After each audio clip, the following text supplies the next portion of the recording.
All right, we are live. No picture, but we're live. Okay, yep, we're live. You see we're live? Yes, we are. All right, so we're gonna call to order the Streets, Alley, Trees, Bridges Committee. Just need to do a roll call on who's here. Yeah. Need to do that, or you want to do that? I can do that. Okay. Mr. Gribble? Here. Mr. Watkins? Here. Okay. And I'm obviously here. Let's see, approval of the minutes for the previous meeting. Make a motion to approve the minutes from the previous meeting. Second. All in favor? Aye. And then approval of the agenda as published. I'll make that motion. I'll second the motion. All in favor? Aye. Opposed, I guess I have to say that, right? Opposed? No one's opposed? All right, perfect. We'll move on. So, let's see here. We got discussion items. Looks like under, or we have, let's jump into the vacating the alley. Okay. I was fortunate to be on the zoning committee, or I guess that's what it was, when this originally came to the city. This is for Flick Packaging up there. They tore down, was it 2 houses, Nikki? On the north side of the alley that were, it was time. They're putting up, it's probably, I haven't been by it lately, it's probably under shell already, I would believe. A pretty large building up there for enhancing and making their packaging plant a lot larger. It's going to allow for more storage. We had some discussion on vacating the alley. I know when I was on that committee, I think Eric was here, Nikki, and we discussed, I think there was a sanitary running down there. No laterals off of that section of the sanitary. The alley, I'm going off of memory here. There is a sanitary running down. The alley is not going to be tore up. They're literally going to be running forklift. I'm assuming he's going to concrete it, and he's going to be running forklift from one building to the next. Easement will still be there for the utilities. I don't think we had any concerns with cut-through traffic on that section. So there is an ordinance sitting here. I don't know, was there anything else, Nikki, that you can think of? I keep referring to you because you were there. But that one was pretty cut and dry. They were still allowing, obviously we still have access to everything there. The sewer laterals were clear. It looks like they had the key to draw everything up. This did not stop the building from going up. This was just basically to make it so that when their guys are running in and out of the buildings, they're not going to have to worry about local traffic buzzing up and down there. So this tied into an alley run north-south. This was an east-west run from Columbus Street. Looks like it was approximately just under 200 feet of alleyway. So the length of the property lines, or the properties basically. Do you guys have any questions about that? No, I saw the building that's going up, and completely unrelated to the alley vacation, but the building looks really nice. It's an attractive structure that's going there, so it was nice kind of seeing the whole area cleaned up a little bit and looking a little better. Yeah, Flick Packaging has been a part of the community for a long time, and anytime we get something that's willing to stay where they are and not pick up and leave, we gotta do whatever we can to, within reason, keep them moving forward. I think it's great what they're doing down there. So, other than maybe some headaches right away with construction traffic, because there's a lot of people that park on the street, but I think they were working with those individuals on their own to make it fair for them, because they do have a lot of semi-traffic in and out there, and they have cranes in there and everything else. So, if we don't have any other discussion, we'll get a motion to send ordinance number 2026-4 on to full council. I'd like to make a motion to send ordinance number 2026-4 on to council. I'll second that. All in favor? Aye. Opposed? Okay, looks like that's gonna go on to full council then. Let's see, that was the only formality on that, correct? Yes, yes. And Okay. then I know you said something about street paving, so Yes, that's the only thing I put on, Yeah, yeah. we do have some stuff there, which is basically, just another hot topic. We're not gonna let it go away. Gonna have it on Nikki's radar until asphalt plants open up, right? We asked the superintendent to get his preliminary list together. Awesome. Just have everybody, I mean, I know it's kind of, there's always other things to be thinking about, but that's one that I think we need to try to jump out and get it out and get it done as quick as we can, and try to keep the, that fall rush of people shutting down and everything else. And then also we need to, look into the cost to see where we're at with, how we're looking for This is the future years. This is the spreadsheet that we Okay, talked thank you. about last time. Perfect. So, I can tell you that I looked today at the budget, and we are budgeted for about $600,000 worth of paving for this year. now, with that budget, did that include those back from, or that's just the total budget, but we know we have a couple projects that didn't get completed last year. Every street. So that will come out of that 600, correct? So, right out of the gate, we're gonna lose some, but, I went through the list that Nikki gave today, was looking at that, and I highlighted the stuff that had been done last year. So what you have, I think, is a 2025 survey. okay, Some of those have already been completed with last year's projects. okay. So I highlighted those, and then I just literally went, if you look at the green and the orange, those are your worst of the worst. On the front page, Yes. okay.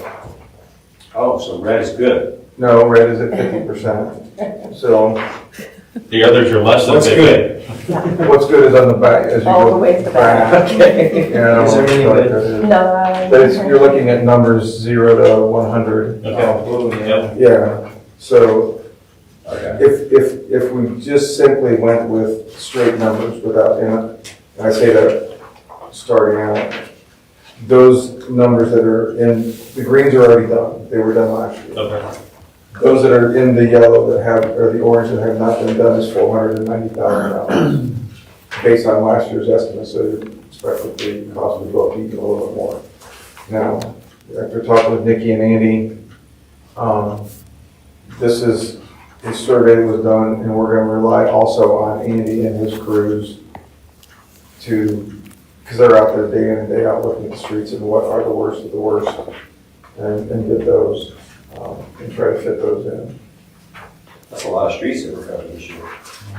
Well, that's a survey of all of the streets, and it's telling you where. But the green, this year. No, if you look on the front page, the light green, those were done last year. So green, a lot of the orange was done.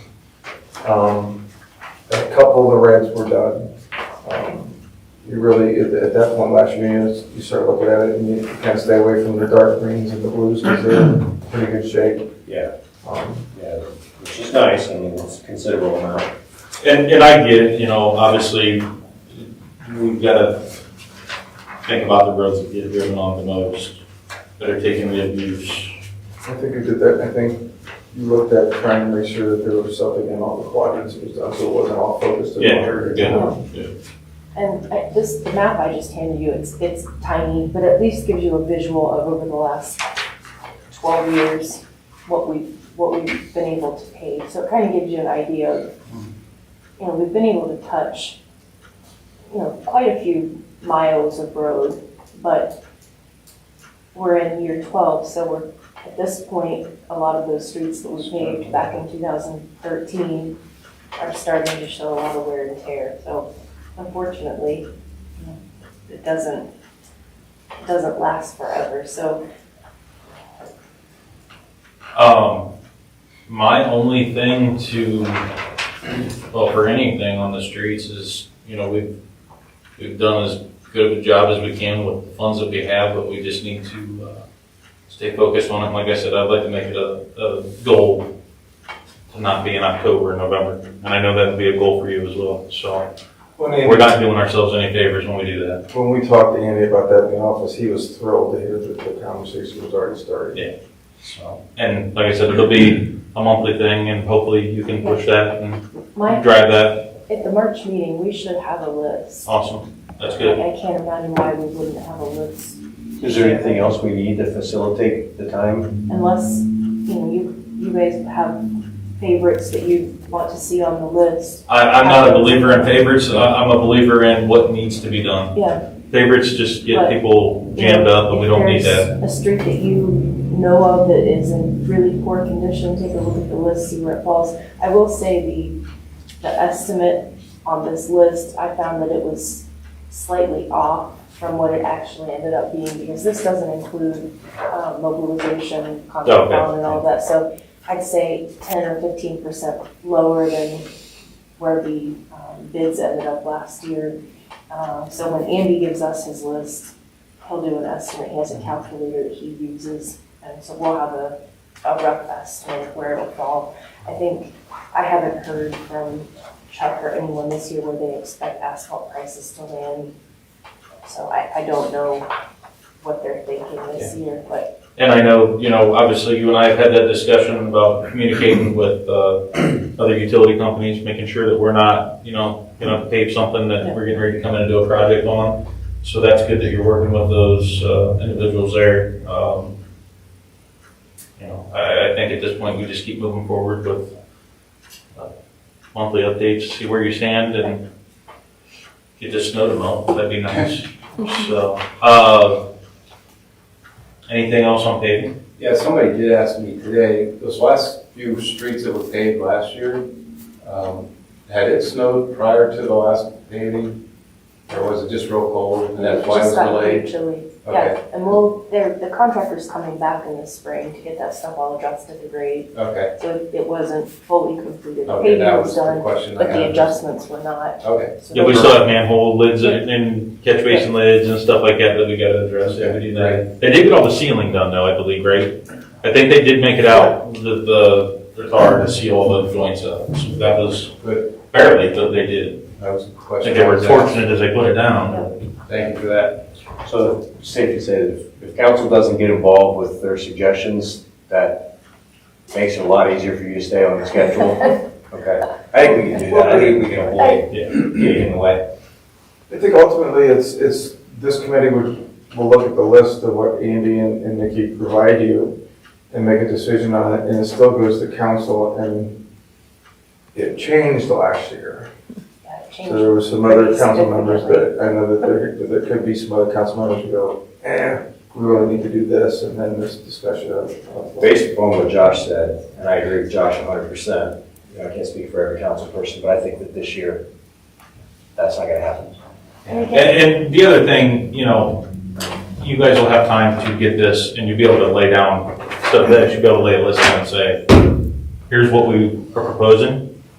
And that's what we're gonna look at, and that's ultimately what we're gonna decide, and, whether we're gonna move forward or not. And I think we can follow up with the list of the stuff that was done last year, so you can mark those Yeah. that way. I mean, this is just a general, just to Just kind of browse through, yeah, information. that's great. But like I said, we've got the ball rolling, we're moving forward with it. We've got, things in place, and we're not gonna be the last ones to pull asphalt or have them stay open until the snow's flying.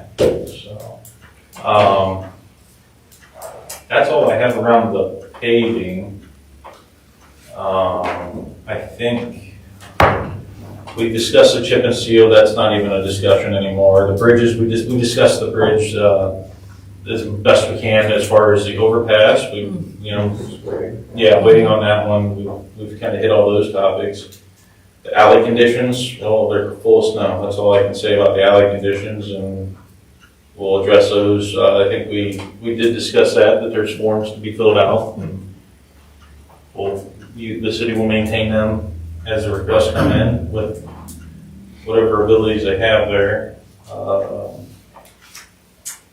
The only other thing for other business that I wanted to bring up was, of course, everybody's heard it 3,000 times, the speed bump. It got ripped out. End of the world, I know, but Did we even know where it ended up? The speed bump? I'm sure it got grabbed by the plow. No, I know, but I mean, like, And it's probably in a it's not like this thing, yeah. It's in a mountain of Yeah. snow. I'm sure it's in a mountain of snow, and they did go out and pound the spikes into the ground. Perfect, good enough, yeah. That was that It'll lovely be- social media comment that, It will be replaced in the spring. It will be yes, replaced in the we spring. have to, well, yeah, I get that. We're gonna have speed bumps there. The one thing I was, a lot of municipalities that I drive through, they do I wanna call them more permanent, but it's literally just an asphalt. Yeah, It's more gradual, but I'll tell you this much, if you hit it, these speed bumps work, because if you hit them too fast, you knock your teeth out. that's why we went with speed bumps, not speed humps. Okay. The speed humps work well, they're more permanent structure. Yep. They are, they're more plow friendly, but I didn't know what you got, well, yeah, within reason, it depends on who's on the plow, but I just didn't know where you stood on that. If that was something, when we have our asphalt, or when they're out there doing the streets, do we just have them, put them in, or? They can be removed in the wintertime, but they do have spikes that are driven through them into the asphalt. And when they remove them, it's gonna leave holes, so we've just chosen to leave them in the past.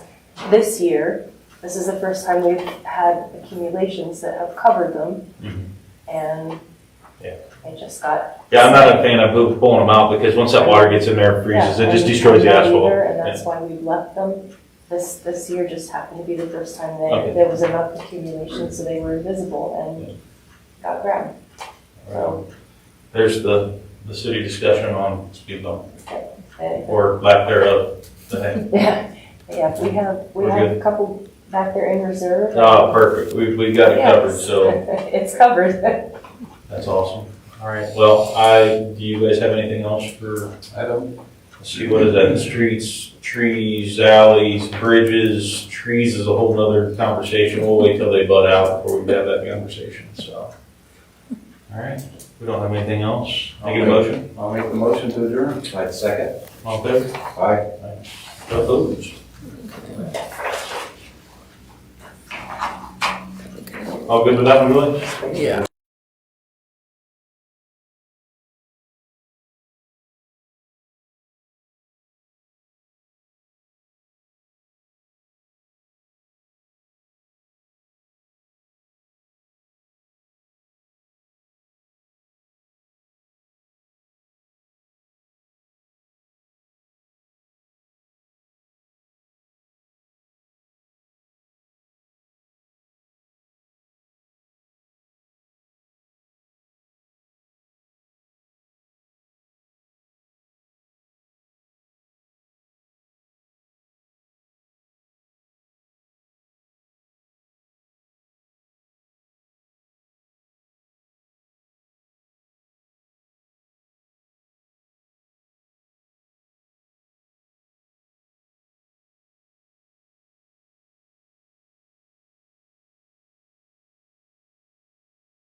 All right, we are live. I'd like to call to order the Laws and Ordinance Zoning and Permits Committee meeting, On the 19th. February 3rd, 2026.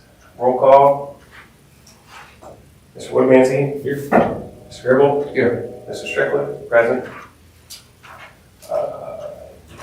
Minutes of January 21st, 2026. I'll make that motion. Mr. Woodmansey makes a motion to approve. I will second. Mr. Gribble seconds. Approval of tonight's agenda. All in favor? All in favor? All in favor? Aye. All opposed, same sign? Okay. And approval of tonight's agenda. I'll make that motion. Mr. Woodmansey makes a motion to approve the agenda. Second. Mr. Gribble seconds. All in favor? Aye. All opposed? All right, and approved. So tonight we're gonna discuss the design review board. This has been a thing that I feel, I know in my day-to-day, I discuss with a lot of business owners and people who may or may not live in this area that's controlled, I guess, by this. My consensus is it's stifling and frustrating, and I deem it to be unnecessary. I think there's other avenues of approach besides control. I feel as though we are saying you can buy this personal property, but we don't trust you to do something with, which, I mean, let's face it, the state issues driver's license every day and trusts us to drive an automobile. The fact that people can buy a piece of personal property and we just can't trust them, I'd like you to look into the camera tonight and say, I don't trust you with the things you purchase. Because I trust the people in my community, and I want what's best for them, and they know what's best for their business. So I think this is something that really needs looked at. I don't think we can make this argument of painting the buildings pink. I mean, what's wrong with pink anyways? I got nothing against it. But most business owners are not going to purposely sink or ruin their business. And to even notion the fact that they're that reckless is, I think, it doesn't look good on us, and it doesn't look good on having any committee or board that acts as such. So, but we did have some people come up and to share their experiences, and I have other experiences, but I'll let them speak first. Whoever would like to go first? All right.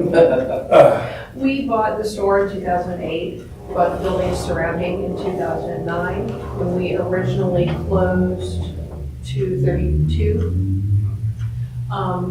We came over, filled out paperwork, no one even said anything to us about design review.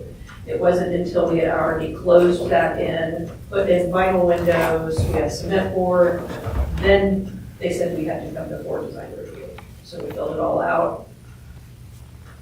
As those of us who were recently involved, they say that they have to deny if you're not meeting the standards. They did not deny us. We had to jump through all the hoops, but then they said, okay, you're good, that's fine. We were already done. And our next experience with them was when we left True Value and we changed the sign. I came into the meeting, I don't know if any of you remember, we had the very long lit sign, and we went to a smaller sign. They weren't interested in the materials or anything like that. They wanted to know what I was going to have in my store. And was that changing? So it was a complete waste of my time to come over and discuss what I'm going to put inside my store. It had nothing to do with the sign itself. Recently, Paulette Brooks, she and her family own the building across the alley from the Elks, she started to do some repair work. She got a cease and desist. Unfortunately, the gutters and the downspouts were already down when they got that cease and desist. And within a week, my buildings were being damaged because of that. I think we've outgrown design review. I don't know that it ever had a place, but at this point, it is stifling, as Matt said. When we bought the buildings surrounding us, our plan was to refurbish and use those spaces for our personal. Once all of this started happening with the, okay, you can't put these windows in, you can't put these doors in, I'm not gonna waste my time with that. And we've owned the businesses for 18 years now. I don't know that I want to at this point.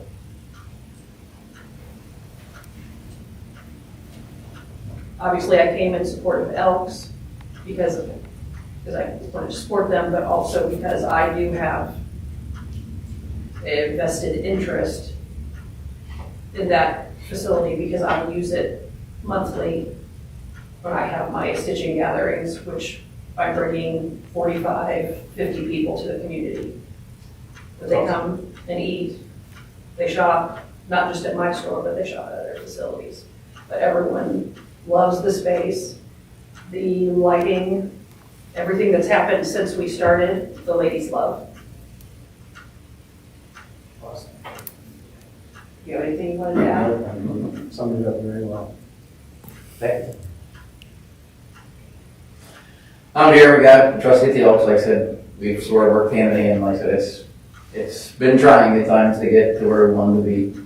So fortunately, we've made progress and had to go through stuff, but it took us probably 2 years by the time we started to where we get to where we are, and we were trying to just protect our building, to save our building, to improve the building. And every term was, you can't do this, you can't do that. And one of our biggest fight we had was the siding, jokingly saying it's vinyl versus there, you can't have vinyl aluminum, we're putting steel siding up. Well, it doesn't matter, that's close enough, like, it's not even within your bylaws. Whether you want to say abolish it or amend it, I would say either one, but like, even the meetings we had, nothing's been updated since 1970. It's 55 years, we need to do something to change. Right? You know, you're restricting people that do have businesses in town, and no offense, who would want to come and deal with that? And knowing that, like, I can't even touch my building without your approval. You have to tell me how I'm going to spend my money. I'm like, it's a bad look. So whether it can, none at all, or just some kind of improvement to it, something needs to be changed. So, because all we try to do is just improve our building. And I've never heard anybody say, minus a few hands, but anyways, that what you're doing is ruining the town or making the town look bad. Right? Because they want the 19 or 1800s look, and like, you're not going to have that. You have to adapt and move forward. Am I allowed to speak as a building? Boy, I wish we had an attorney here for that one. I asked that. I would say probably not a good idea. Can I jump in? Real quick, and I talked to someone who had a barber who did business here 30 years, and I did get the chance to speak with him a couple days ago. I reached out, it took a while to get home, but when he wanted to fix his building up and do what he wanted to do, he wanted to put nice stone, like a chair with, halfway up, and then have some siding ideas and cover up the old brick.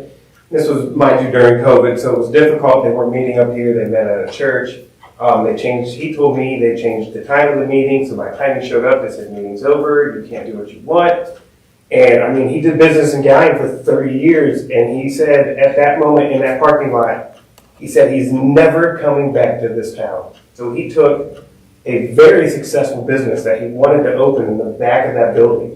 When I say very successful, it is very lucrative business, and we lost tons of revenue from just this one entrepreneur we had. I mean, he was fantastic. He was a staple of the community, and we have a board that ran out someone who was here for 30 years. Now, I don't know how you attract other businesses or other people who'd like to open a shop, but if you can't keep the guy who was here for 30 years here, you're not going to attract anybody else. Like, that's just hands down. It's never going to happen, and we're just going to continue to decline. Our first battle we had was glass block windows. We would put glass block windows in first air meter, second floor. Right. And we fought with them, and they finally didn't approve it, but their stipulation, well, you can't put glass block windows in the second floor. Like, and as we're sitting through, like, look across the street. St. Joe's has glass block windows all across the second floor. Absolutely. But yet we weren't allowed to do it. It was 2 or 3 meetings we had to finally go through to get it done. It's just like, for us security, we've got kids that are climbing the side of the building, so they've been on our road. Like, you don't want to be able to have them break in. So that's all we were trying to put daylight into the brick. They had been sealed for years, and we were trying to open them back up. That's all we did. But if it's not what this certain committee wants, then no, I don't like it. I don't want it. So they have full control unless you want to take them on and fight. And to your point, so I'm like, fine, I'll go elsewhere. I shouldn't have to have this fight. Right.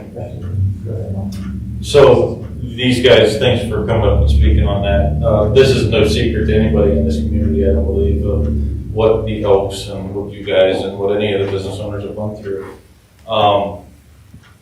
This whole scenario, it seems to be one that's over the past administrations is just who's discussed it, who's brought it up, who's mentioned it, nobody. It's all done on a second, directors or board or whatever.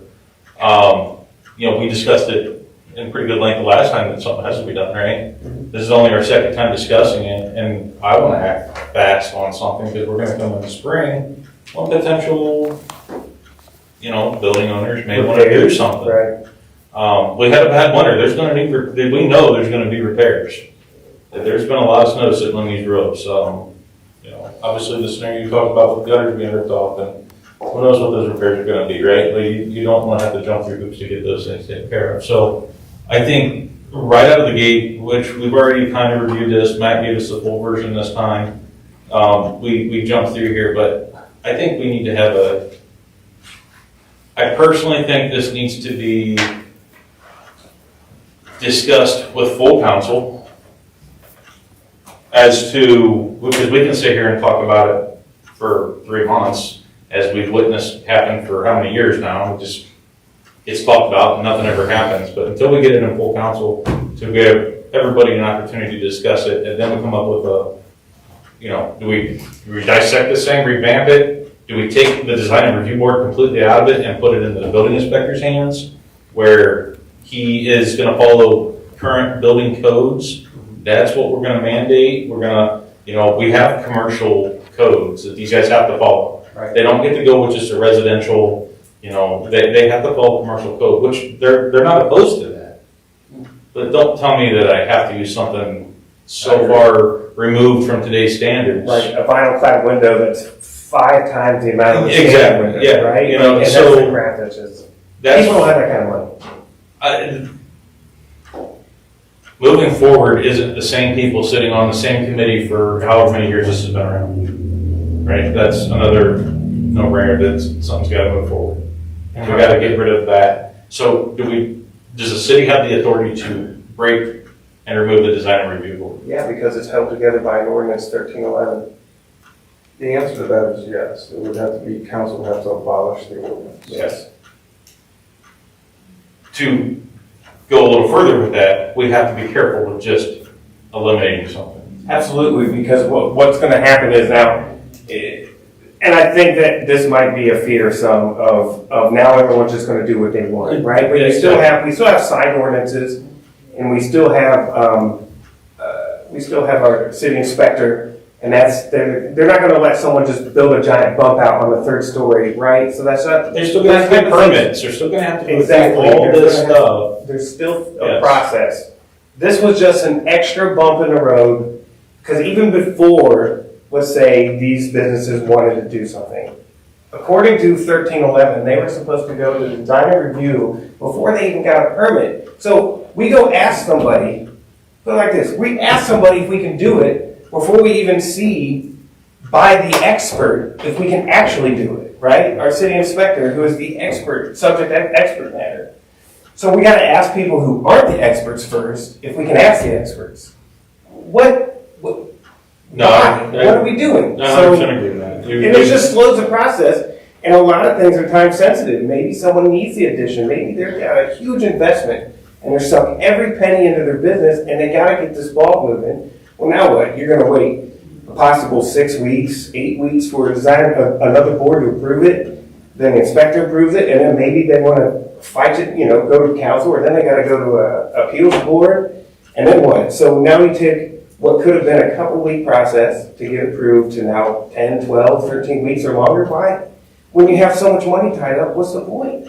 And I don't think we're saying, but it's not welcoming at all. No, and one of the things to that is, there's ordinances out there that say you can't do this.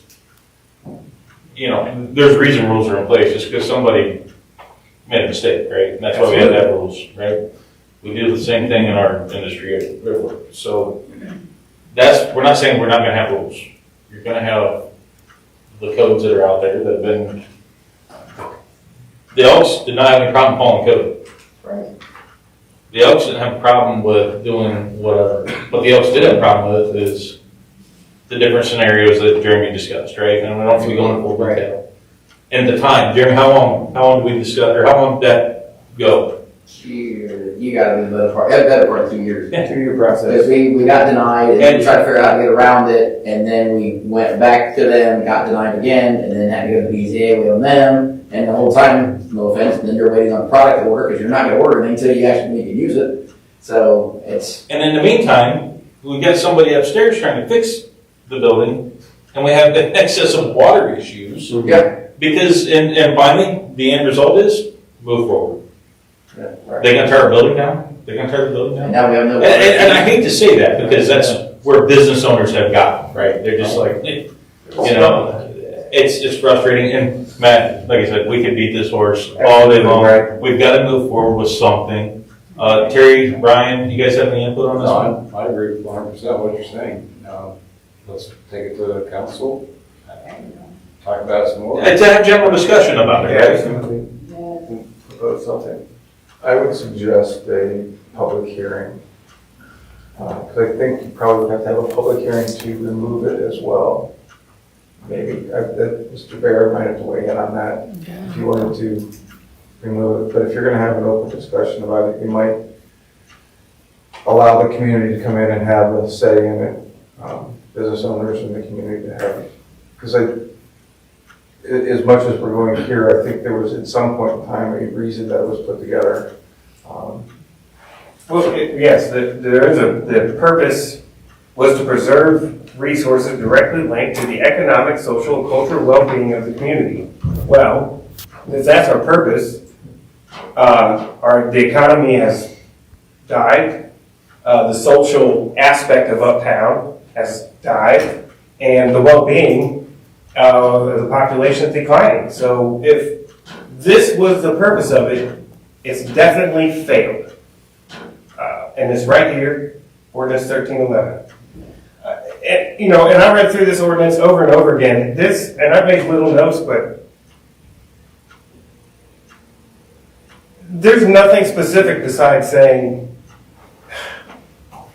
they have to maintain significant. Well, who decides what's significant and what's not significant, right? We're not allowed certain materials, but then they allow certain things. Uptown, we've already crapped all over this thing. So, I'm gonna go back when we were in school, and you probably remember this, and I do, and I know everybody in here probably does, but right beside the library, there was a blue house. Everybody remembers Dan May's house. yeah. Wanted to put vinyl siding up, he was tired of painting it, the expense was ridiculous. No. What happens? The library gets to buy it, they tear it down. Yeah. Well, that just showed how much we cared about anything. Right. You're telling the guy he can't protect the house, put vinyl siding on it, so he sells it to the library and they tear it down. That's okay. And he wanted the siding was the exact same color. That's the funny thing. The vinyl siding was the exact same color, and it got denied, and now it's an empty lot. But if we're going to keep historic integrity too, I mean, it's fine. We want to talk about they can maintain 3 sides of the building and make it to the face, but then that's another discussion on where, hey, what do we want our town to look like? But that also comes with a vision, right? Which council has talked about. Guy needs a vision. So I'm not saying, well, let's just tear our history down and rebuild it, but there's got to be a way an expedient way to do this besides dragging everyone through the mud. Because if I was an outsider looking into this community and said, hey, what do I have to go through to open a business? I wouldn't go through that crap. There's no way I'd go somewhere else that would be more inviting and absolutely help me out. I mean, even part of the purpose was to enhance property values, not happening. Reduce conflicts between new construction and existing development, that's not happening. And to promote local design quality, that none of these things in the purpose are being done to design review. We have this whole giant thing that they're not even doing what they're supposed to do. So let me ask, 100%. Yeah, like I said, we could talk about it for 3 days, but we need to move forward with something. Do you have a public hearing? So my question is, do we need to, and I know you've got to get clarification, but we would be better off moving general conversation to council to start having that general conversation I mean, there's no ordinance, there's no demolishing, nothing, there's Yeah, no, we're not to talking- have the general conversation around this table with everyone here. The city is obviously more than welcome to be here, the community. That's their choice, if they want to sit at home on Facebook and watch it, or if they want I to think come we can up. have that discussion under other business. Okay. Have the But I'm not discussion. sure, the question is, can you have public comment during other business? I mean, if we set it up that way, if we set it up other business and then put, allowing, public comment, you could suspend that rule. I mean, Well, it's not something that we would do normally, but it would also potentially eliminate an extra meeting, possibly, maybe, I don't know. It's something to think about, but I do think we gotta get this in front of the full council to get more conversation around it. Unfortunately, as everyone knows, it's gonna be a long meeting that night that comes, but on the flip side, I think that is a worthy conversation piece, yes. This is, we don't need to talk about street paving for 2.5 hours, but we can talk about this for 2 hours. I think we would be okay with that. So we want to make a motion to send this to council For discussion. For general discussion, General discussion. and or whatever, other business. Yeah, and Would you you want to allow guys- discussion. Absolutely. Okay, I got that. Motion. I'll second Okay. Second it? All in favor? it. Aye. Aye. All opposed? Anything else? We have, any other business? Yeah, you got, Report for ordinances? yeah, we had, the permitting was brought up. Did we look at anything, Nikki? I know you've been a little busy. The current fee schedule, I have not looked into it, but I know, I I can just- get a hold of. I started looking into it and Yeah, realizing. good enough. We can move that on to the next, meeting. You want to put that on the next Yeah, meeting? we'll put that in. I think some people's hands have been a little full here, so we can move that. And when I say permits, I want to clarify, we're not talking permits to do work on your property. I want to clarify that. What kind of permits? We're talking, contractor permits for tearing up our streets and stuff like that, when, they can come to town, dig a hole, leave, and then the city's stuck with going out and spending time and material to patch, repair, replace. Those permits and those fees have been established. I don't know what the enforcement looks like on that. I can tell you what I think it looks like, but something that I think we could do a better job. I know other municipalities do it and it works out well. If people check. And basically what that does is it keeps a little pool of funds for that scenario when Nikki does have to, or Andy does have to send someone out. We're not just eating it constantly. There's a pool of money there to go, not hundreds of thousands of No, I dollars, get that, yeah, but enough to make the. But a little What does cold the fee mix. schedule look like right now? We talking like, if they gotta fix a main, I don't know. what they- I can tell you in Marion, it's a $45 fee. $45. A $45 fee whenever we dig between right of way to right of way, right? Okay. And the concept of that is, anytime we come into town, we make a simple phone call, it's their local office number. This is so-and-so with so-and-so at this address, whether somebody answers the phone or not. They go through, they check the recording, send us a bill. We pay the bill. That money just goes into a fund, it sits there for regular maintenance when, like I said, it's for the use of, somebody came in and replaced the sewer line and did a terrible job compacting and now they're out of business, right? Right. What's gonna happen? He's gonna have to send somebody out there, and he's gonna have to go out there and check it out. We're just eating that cost. What's a load of cold mix cost? $1,000. For cold mix, for temporary mix, couple $1,000. Right. You know what I mean? That's a couple $1,000, right? Who cares? It's a city gang. Well, we do care. $45 doesn't cover that. Well, and it does in a pool, right? Oh, it does when you Right. you wanna know how many holes that we dig in this town? Right. Not just us. No, I get it. A lot of, But yeah, that's what the whole load's for. yeah, right? that's the I get concept. that, but. That's where, when I say the fee discussion, that's where I was going. Okay. So, just wanted to clarify that when I was talking perfect. Sure. Okay, I think we can move on now. All right. I didn't want to get myself. Any other screwed up on business? that one. No other business? No? Next meeting will be March 3rd, 2026, at 7 PM. I'll make that motion. Mr. Wood makes a motion to adjourn. I'll second. And Mr. Gribble seconds. Meeting adjourned. All in favor? All right. Aye. 7:45. I think I get a break from that.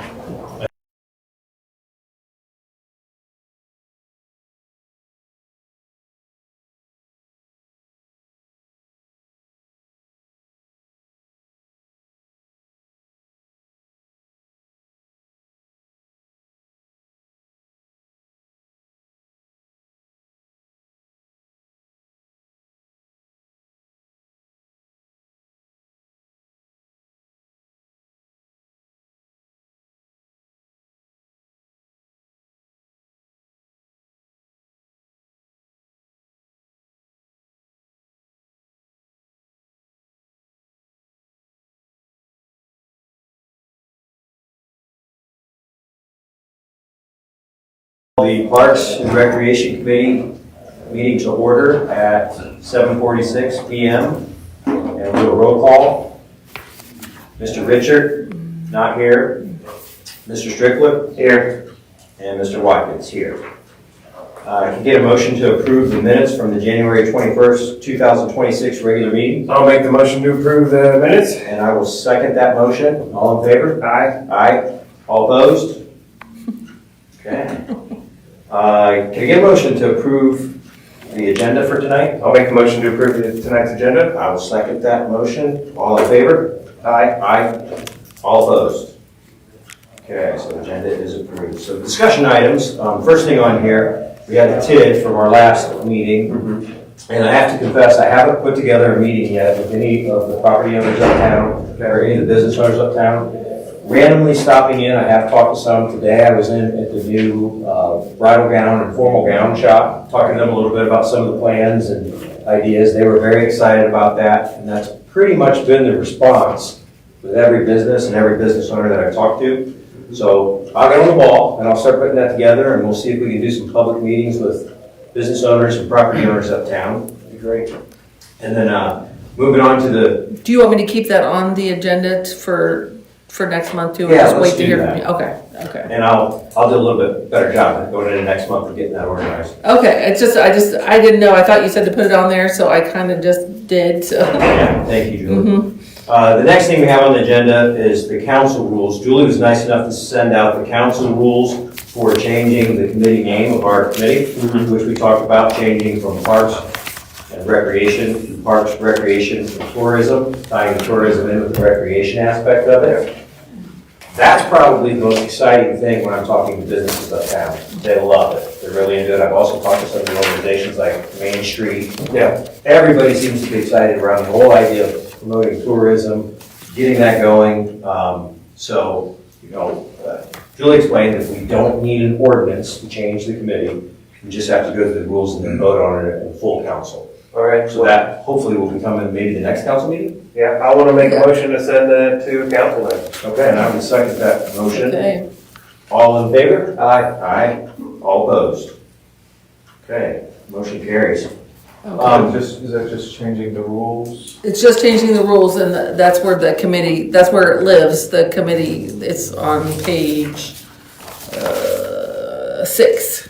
Okay. I know it has the other committee members at the back, but I'll fix that. And if anybody else, other councilman, wants something changed in the council rules, let me know, because there could be other changes, but, so if anyone wants anything else changed, but I know we've heard some things about the requirements of, do we require everybody to be here, type thing. That's where this lives, Brian, as well. So thank you, Julie, and thank you, Mayor. Excited to get that on the full council and see if we can get this committee name changed. If you mind, I did have a follow-up. I finally had a conversation with the executive director of the Convention Bureau's office down in Columbus. It was a great, probably 45-minute conversation. Some really good ideas on how to rejuvenate Convention and Visitors Bureau, a couple different avenues. I will tell you the one thing that he did mention, that there's only a couple of cities that have their own CBB, and that those cities really wish they didn't. CBD? Convention and Visitors Bureau. Oh, okay. So not run by the city. So find another entity.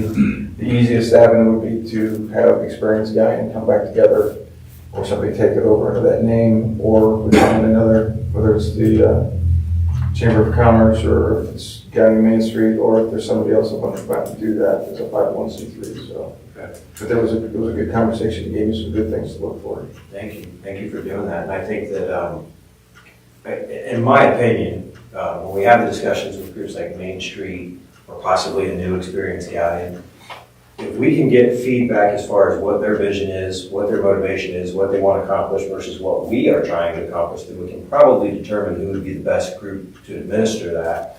Because that's going to be critical. I mean, whoever that group is, we need to know what their mission is and that it aligns with the mission that we're trying to establish here at the city. So, but I'm excited about it, and I think that there will be a group that will fit that description, and I think it'll be a good step forward for our tourism efforts in Galion. I think we all want to accomplish the same thing, right? Successful business in a beautiful town and make Galion, like you said in the last meeting, postcard perfect, right? And we've seen that with some of our neighbors, and I think that we've got a good group of people, a great mayor, a good group of people that really want to make this happen and want to see uptown something to be proud of. So the only thing we have to do is step on that gas pedal. Under other business, I do have some, but Matt, do you have any? I don't have anything at this moment. Okay, what I wanted to bring up for the first time for discussion, and I wanted to ask the mayor, City of Galion, we do officially have the old Park Bank parking lot, is that correct? Yes, I believe it is in our name. I don't know if it's been legally transferred, but The process signed all is, the documents. The process is happening, okay. So, in case anybody's not familiar with it, it's a parking lot that runs on North Union Street, most of it there, directly behind like the Iron Vault, Jim Hedges' place, and Park Bank there. I'm sure. Yeah, so it's a nice place. There's been a lot of discussions even prior to the election about having a space in Galion that would be our version of the Brickyard in Mansfield. The Brickyard in Mansfield is a really big driving force for development and money and different types of commerce that's happening in Mansfield. I know that when I've been to the Brickyard, when they're having concerts there, it feels like I see half a Galion there, along with half of Shelby and half the other surrounding communities. So I'm hoping, and I know I've been in discussions with quite a few people, that parking lot can double as not only a parking lot, but our area. You know, Crestline has their gazebo where they do their music uptown. We have a gazebo too, but it's a little bit of a smaller, confined area. Bucyrus has their big theater park there. So just about every town has one, and I see that parking lot as an opportunity for us to have a parking lot, which we can use for parking for any type of business uptown, but it can also double as our area. So I just want to plant that seed in this committee meeting that we would maybe look at that parking lot as developing that as our version. I'm going to keep referring to it as the Brickyard. I think that as that develops, it'll have to be named, and it'll have to have a park name. If we're going to do that, we're going to need funds to build things such as stages, sound, and lighting to make this happen. I don't think it's going to be an extremely expensive venture, but you do have to have a stage, sound, and lighting. And falling into recreation, I served for several years on the Freeze Foundation. There's a little bit of false information that all Freeze money out there is for parks only. That's actually not true. It is parks and recreation. Hence, you can do things like train depots that aren't parks. But I think making that some type of a music park is a good idea, and there's going to have to be some funds to put the sound, lighting, stage, and so on and so forth. So I think it ties into the Freeze. So I just want to put that out there. Maybe when Mr. Richards back, we can go a little bit further with that and discuss it and see if we want to take it to full council. Matt, you said you had nothing else? Anything else? Mr. Mayor, you want to say anything about that? All good. Okay. So if there's no other business, the next meeting is March 3rd, March 3rd, 2026 at 7 p.m. Can you get a motion for adjournment? I'll make a motion to adjourn. I will second. All in favor? Aye. Aye. All opposed? The Meeting adjourned. 7:55.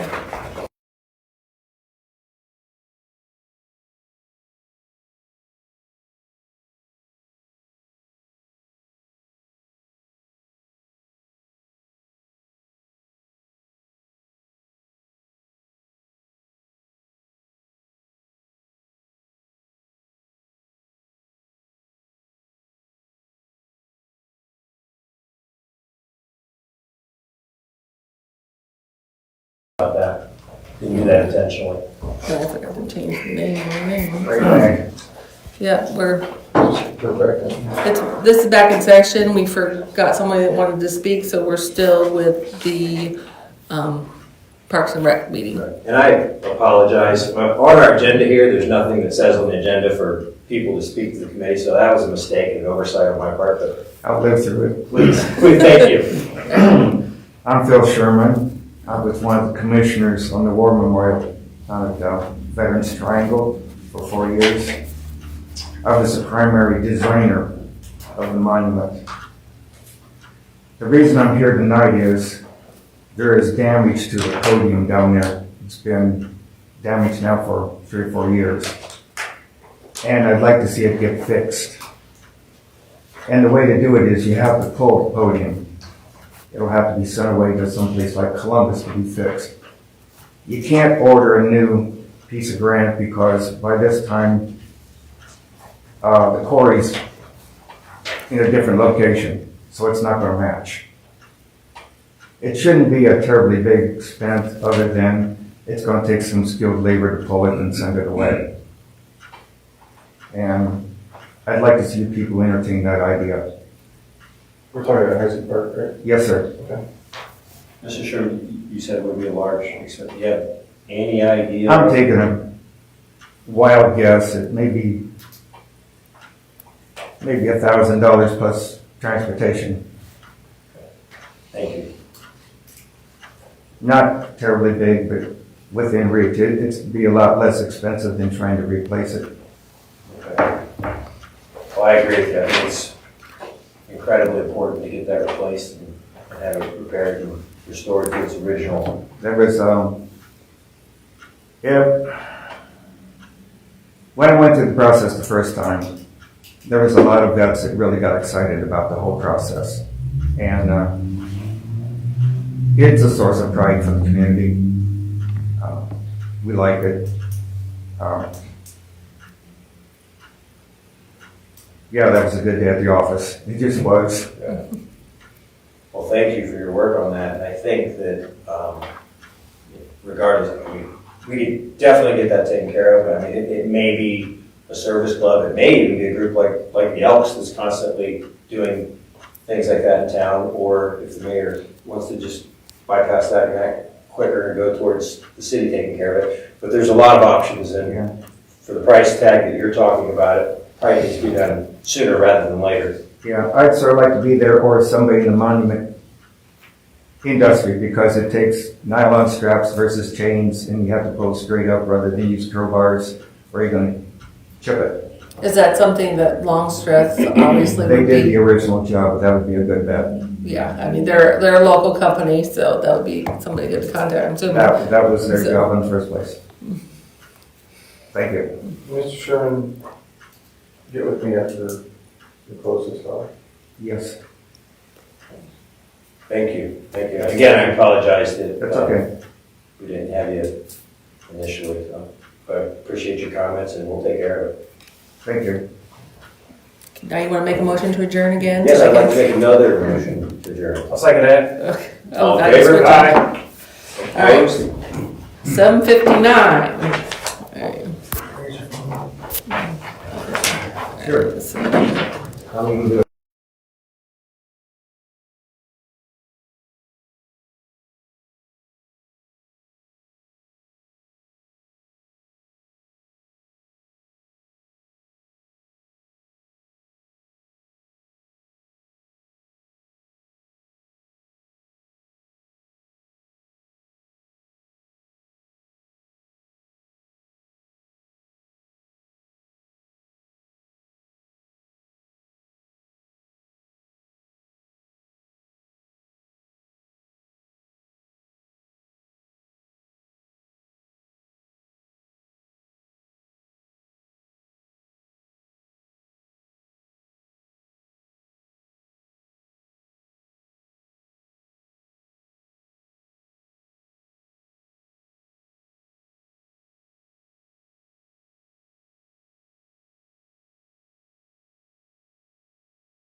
Okay. All right, we are live. All right, we're gonna call to order the utilities committee, sorry. We're gonna do a roll call here. Sorry, Mr. Strickler? Here. Mr. Richard is not here tonight. Myself, I'm here. Okay. Do we need to make a motion to, Make a motion to approve the minutes. do we need to do anything with Mr. Richard coming in here? We did the last one. So No. I haven't heard from him, so I have no Okay. idea what's going on. So, All right. so So roll call to approve the minutes from previous meeting. That makes that motion. I second that. All in favor? Aye. Opposed? Okay, approval of the agenda as published. That makes a motion. Motion. Second. All in favor? Aye. Opposed? Discussion item. PCA, ordinance number 2026-5. And off. Nikki, how are you? Great. So I don't know how much you know about the PCA, but this is something we have to look at every February and August. So this has to be reviewed by the auditor and the utility office manager. And since I am the active utility office manager, so Sawville, we send data to them, they do the calculation for us and make the recommendation. We've been slowly ramping up in order to do a gradual increase rather than a massive increase at the end of this year, at the beginning of next year. So Sawville's recommendation is that we increase the PCA to 0.0215. So that would be about a $4 increase on users, but I think they usually use 750 kilowatts per annum. Yes. So roughly $4. Again, this is due to the increase in the transmission costs that have been coming our way. This is to cover the cost of the power that we purchase. This is not a profit for the city. This is simply to cover the bills that we receive for purchasing power. So, my 2 cents on this Yep. is, this isn't even an option. It's a must. I understand, and I'm saying this because I know individuals are listening to this. I understand it's more money. Yep. But I can promise anyone out there that thinks that it's cheaper somewhere else to look around, to shop around, and they will be surprised. One of the comments that will come out is my utilities bill is high enough. This isn't your utilities, it is a utility. But when you look at your bill, do not go off of the total bill when you're breaking down the numbers. So, I have looked at this. I believe you gave me this here not too long ago. This includes a new box for Yep. what it is currently, and then with the increased PCA, what it would be. And I use just around 1,000 kilowatts, just Yep. because I like Easy the number. numbers. Easy number, yep. There is a, I'm gonna bring this up, whether it's time, place, doesn't matter, I'm gonna do it anyway. There's a company in Indiana that generates power and also supplies power to its customers and natural gas at the same time. And right now, if somebody was really interested in seeing what a extremely high rate is, I would encourage them to look that up. I'm not gonna say the name of that company, but they would be amazed. There's people that would love to have the cheap utility rate for electric that we have. Whether you consider this cheap or not, it is. The numbers are here. Everything's out there. Do we want to pay these high rates? No. Do we have a choice? guess you always have a choice, right? It just depends on what you want. Like I said, the PCA is not an option. We have to cover our expenses, right? One of the things that does come with that is the response that we get out of our electric service. I have an individual I work with. He's out of Virginia, and he said when he bought his house and then built a house, that the builders don't even give you an option but to put a whole house generator in, because when you lose power, it's not if, it's when you lose power. It will not be hours, it will be days or weeks before we get you back. That came straight from their power company. So the builders do not even give you an option. It's just a standard thing anymore. We are very fortunate in this town that unless we lose a main feed coming in, that we do not go very long without power. And I think that says a lot. That's worth a lot. Now I understand we can go back to the $4, approximately $4, that is going to increase on a bill. And I understand the community, the people everybody's strapped. They're tired of paying more and more and more. But on the flip side, the city's tired of paying more, right? We got to pay more every time we get that bill from our supplier. So This is just covering the cost. Yeah, we're passing, okay. You're just, yes, and for history, and if you look at the Sullivan report and we talk about it in full council, the other considerations section on that, at the end of that, it gives a really good history. Mm-hmm. And there was a conscious decision made by council 2 years ago when Sullivan told us that this was coming to do a gradual increase instead of a baseball bat increase. And that's what the previous council had adopted and continued to move forward on. And that's what I hope that we continue to do here. So it could have been nothing until we got hit with the big charge that started in July of last year, I believe, is when we really noticed a big difference in the electric bill. But we had already recouped some of the money, so our funds we weren't playing catch up. We'd already started some of that. Again, from the history, it was 90 cents per kilowatt in 2024-25, and it went to $8.21 in 25-26. It's going up to $10 a kilowatt next year. So there was an 812% increase that was done by auction that we had no control over, and every community is dealing with this. And this is nothing more than passing that cost along. I mean, we're all paying for that as users, and I believe that we did it in a manner that was easier to swallow.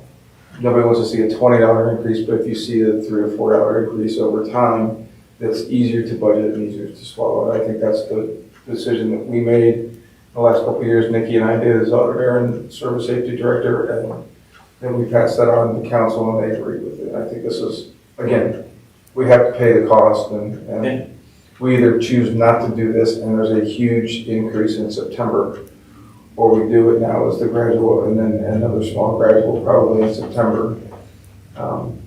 The other thing is that it will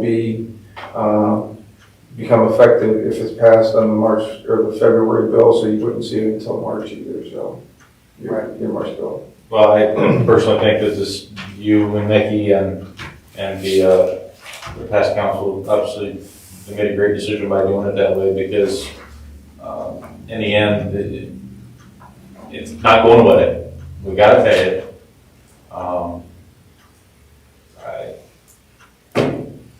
I think, did we get this spreadsheet on our website so that people can plug their numbers in? We've done that yet. I don't know if Matt's gonna put it on that.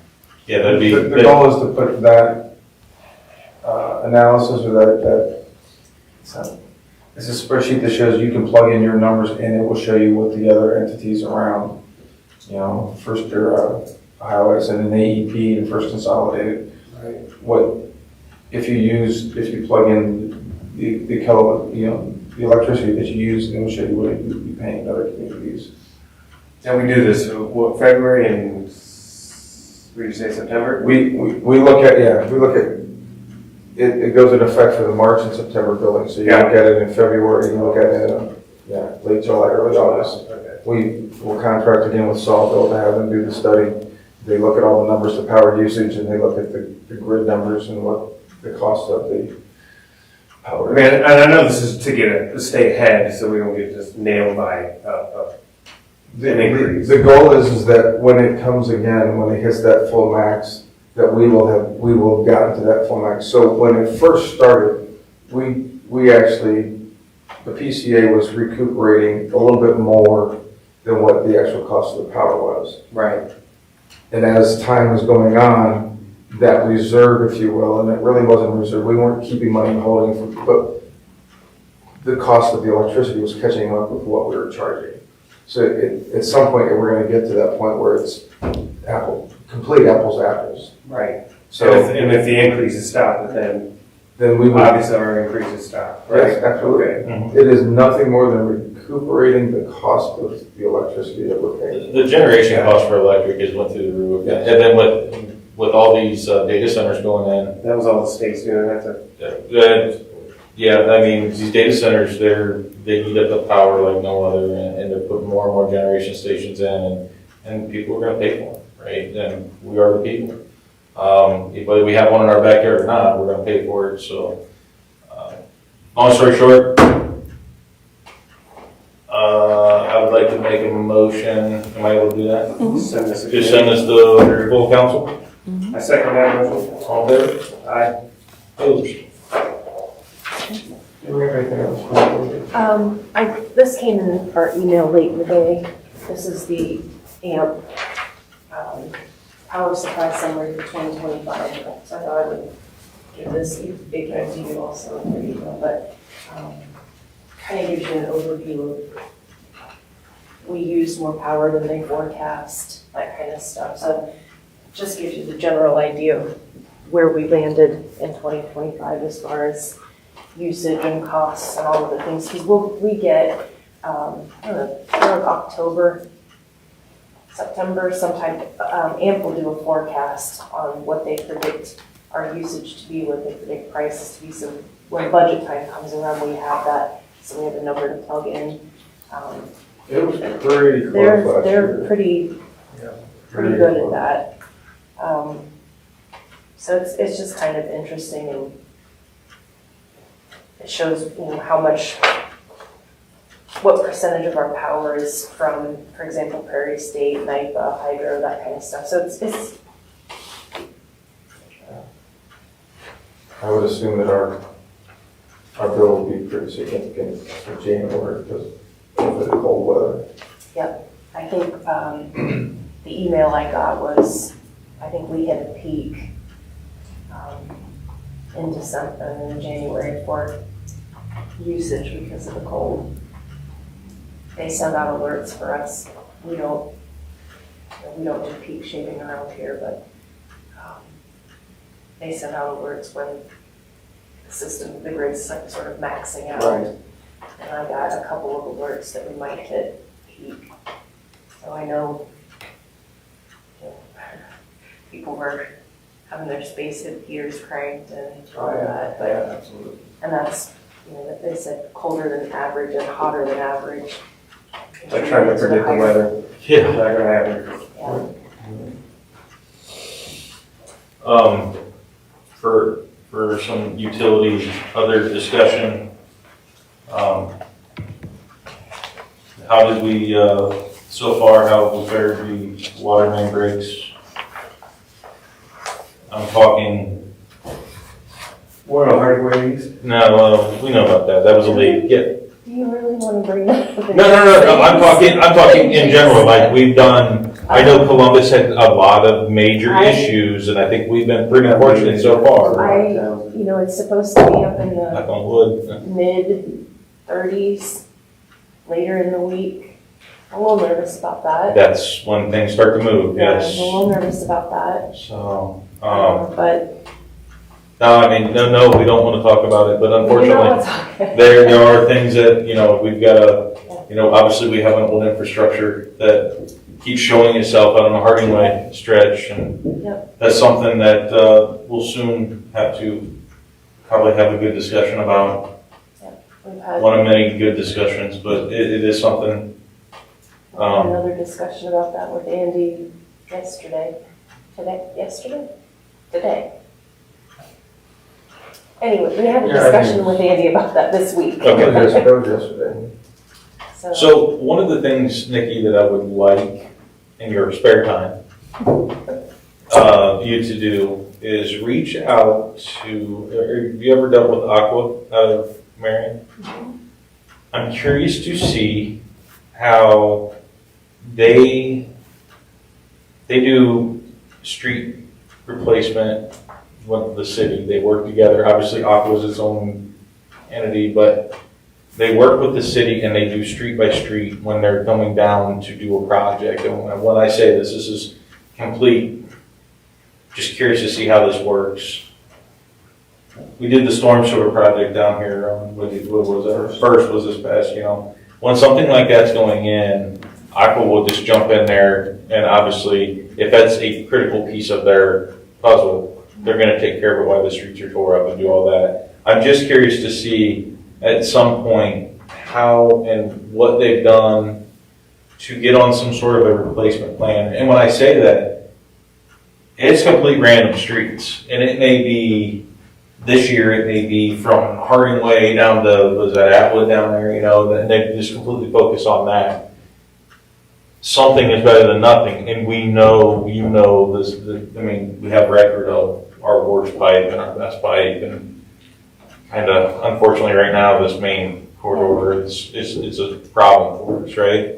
So, just to see what type of options, if there are any options. I think what, for example, when we did Portland Way South, when we programmed that project and we had it all ready to go, and then we were like, you know what, stop. While we do this, we're going to go ahead and replace that water line. So we then did a second project, which was the water line replacement. We didn't do that on South Street, and as a result of that, when we were doing compaction, we didn't want them to use vibratory rollers because we were afraid what might happen when they were doing that. So I think some of it has been dictated by finances. Yeah, That was absolutely, already yeah. Such a big, expensive Yeah. project that adding, I don't even remember how many feet that was, but it makes sense when you have the road destroyed to go ahead and do that if finances allow. If the finances, absolutely. But, Andy and Brian and I just had this conversation. We've had a couple of calls with the company that they have this technology where, what we do a couple times a year is have leak seekers come in and they use their sounding devices. I've been the last couple times, a little underwhelmed with what they found. The technology's probably fine, but I was surprised at how few leaks they detected last time. So this company, and I forgot to look at the name of the company, they have developed some different type of technology where it's some kind of like a ball that you isolate parts of the pipe, put the ball in, and it's sound, and it pings, and it can detect weak spots in the pipe. And Andy and I are really keen to do that, but again, not inexpensive. But according to this guy, and of course, he's a salesperson, and he's selling his technology, but his data says for, you're replacing 100% of the pipe when in reality only 20% of it really needs replaced. So you have 80% that's fine, 20% of it is weak, and you're spending the money to replace all of it. And this technology can detect the weak spots. So Andy and I, we really want to give that a whirl and see how how legit it is. Because we know Harding Way is, It's got a lot of Band-Aids on it. it has a lot of Band-Aids, and that's some of our oldest line in town. It's cast iron with a lot of patches. Yeah. So, but, you know, our city engineer has also said the same thing, that with cast iron pipe, you can go hundreds of feet and it looks brand new, and then you get to a spot and that's where we dig it up and it has a hole in it, you know, as big as your arms. Yeah. So I think if we were to take advantage of some technology like that, and we could help, you know, kind of like the pavement analysis Mhm. for water lines, if something like that was available to us, it would make it easier to worst to best, and maybe direct the work that we're doing. But So it is something I mean, it's always, and I understand I'm bringing up some of this stuff, and once again, with everything comes money. Nothing's free, nothing's cheap, and we understand that. We do at some point have to find a way to, we can't keep putting Band-Aids on our main streets here, but, yeah, so yeah, it is something we've talked about at length, and every year we put some amount of money in the budget for repairs and maintenance and that kind of thing, and then something blows up and it's like, oh, well, there goes the plan. Yeah. Because that money goes to whatever blew up, and we have to, you know, give the attention to that. So it's not that we haven't attempted to put a plan in place, it's just unfortunately, we're in sort of a reactive state most of the time. that is a hard one to jump out on top of without having, in the utility world, a rate case of some sort to fund it. Yeah, you know, somebody, it's gotta be funded somehow, and I get that. I was just curious to see, I know it's once again, it's, you know, get a good, conversation around it. I guess since we discussed it a little bit earlier, you know, the city did have a repair that needed to be made, and we had an issue with the gas line, but, everybody did respond great, the customers, the citizens. There were some of them that were unfortunate, you know, it sounds like we had some without gas until approximately 2 a.m. It's not a good situation for the guys out there working, or the homeowners, or anyone, but, you know, it was resolved. They got it done, and it was, you know, Columbia Gas was out there all night long and got it, Yeah, you know, got yep. everyone hooked The back city up. workers, you know, they were able to get their stuff done Yep. and get our guys in there as quickly as possible, and make repairs, and make sure everybody was safe, and, you know, work with us to keep the road. That was huge, you know, working with the city and the Columbia Gas to get the roads closed so they can maintain and get that work done. So appreciate that. It's never a good situation for anybody.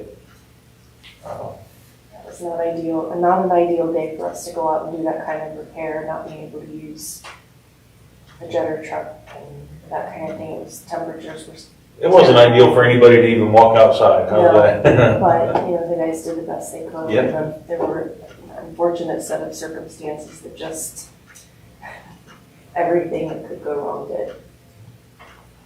Anything else for other business for the utilities committee? Brian, Mayor, Nikki, anything? Matt? It's your turn. Oh, I got nothing. You gotta have something. I need a motion. I'll make a motion to adjourn. I'll second that. Thanks, Mike. All in favor? Aye. Any opposed? 8:25. All right.